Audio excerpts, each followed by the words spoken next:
My sister-in-law is so jealous that I am marrying her brother that she wore a wedding dress at my wedding, so I gave her a shower of soup as revenge. Plus all update. My sister-in-law has always acted cold toward me, but I never thought her jealous behavior would ever go this far. I started dating my husband 5 years ago, and we've been engaged for about a year and a half now. I get along with everyone in my husband's family except for his younger sister, Alyssa, who is currently 20 years old. The rest of his family was always welcoming and polite to me, but every time I saw her, she gave me dirty looks and talked to whoever was around me instead of talking straight to me. She has such an annoying habit of speaking directly to my husband while I'm beside him.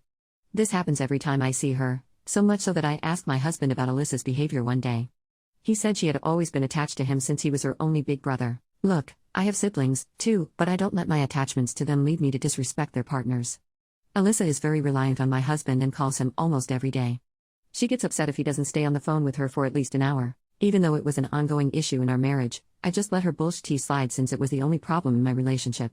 I figured Alyssa was just young and needy and that her treatment of me and her clinginess to my husband might improve with age. Well, it looks like I was completely wrong because the minute my husband and I got engaged, her behavior got 100% worse. For example, when my husband and I held a dinner at our house to announce our engagement, Alyssa burst out in tears when we shared the happy news. Mind you, this is a 20-year-old woman crying her eyes out at my dinner table, saying that she was never gonna see her big bro again. At one point, she even said, "She doesn't deserve this shit." My husband's mom just took her home after congratulating us, but she ruined the entire dinner out of selfishness. During the wedding planning, Alyssa would act the same, self-absorbed way if I tried to include her in anything. I tried to invite her to try on bridesmaid dresses, but she spent the whole time texting my husband and FaceTiming her friends at full volume. It was ridiculous. She was in the dress shop surrounded by me and my friends, and she was talking loudly on the phone to her friends about how effing bored she was and how she would rather be anywhere else. I started to get incredibly annoyed with Alyssa's worsening treatment of me, so I stopped including her in anything until the wedding. After she wasn't invited to my bachelorette party, she called my husband sobbing, claiming that I was bullying her. I overheard this call, and hearing my husband baby his grown sister over the phone made my skin crawl. Alyssa demanded that I apologize to her for not inviting her, but when my husband told me this, I laughed, thinking he was joking. I took this opportunity to tell my husband how sick I was of her immature bullshit and that I didn't want to hear about her again until after the wedding. He seemed frustrated with me, and that week he spent a lot of time on the phone with her. Whatever, I had wedding planning to do anyway. Like I said, Alyssa is the only topic my husband and I disagree on, so I plan to let sleeping dogs lie until after the wedding. I hadn't heard from Alyssa in weeks before the day of our wedding, and I should have known that she was planning another selfish stunt to make another day all about her. I just never thought she would be so cruel and bold about it.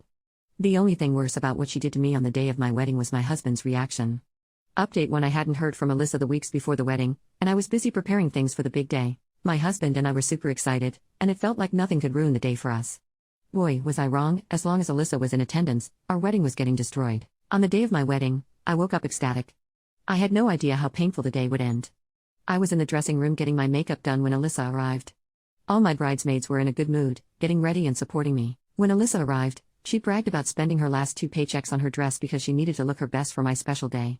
I will never forget the smug smile that spread across her face when she unzipped her dress bag and revealed a long white gown. It looked exactly like a wedding dress. I could barely react.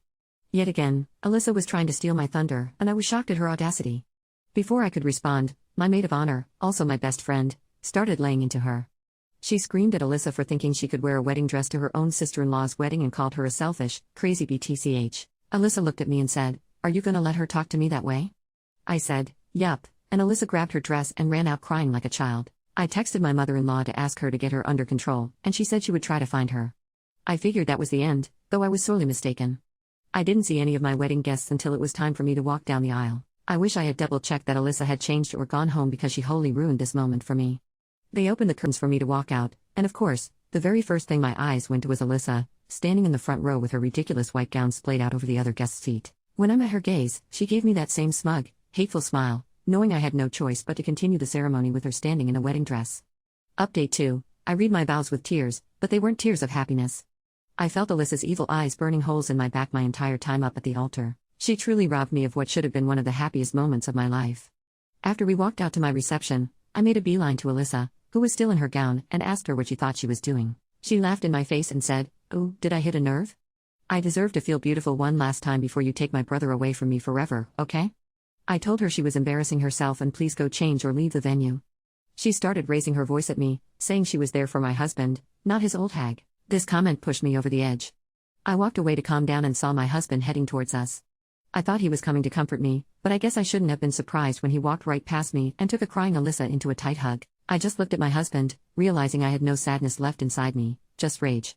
He held her tightly and stroked her hair. I could see him glancing over at me and then looking at her and saying, "Sorry." I had IT with both of them.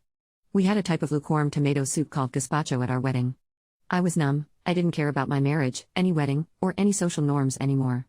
I walked over to the huge bowl of soup and picked it up. I carried it over to Alyssa and my husband, and I tossed the entire bowl over both of them. Alyssa screamed at the top of her lungs as the soup destroyed her big gaudy dress. I would have burst out laughing if I hadn't been so numb. My husband yelled at me and immediately started cleaning his sister off. I just turned on my heels and walked out of my wedding. I took an Uber to a hotel and turned off my phone. It was one of the most depressing moments of my life, laying there on the crappy hotel bed in my wedding dress.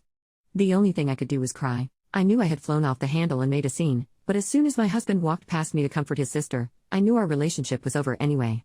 I'm going to reach out to my friends and a divorce lawyer tomorrow. I may have broken a record for the shortest marriage ever.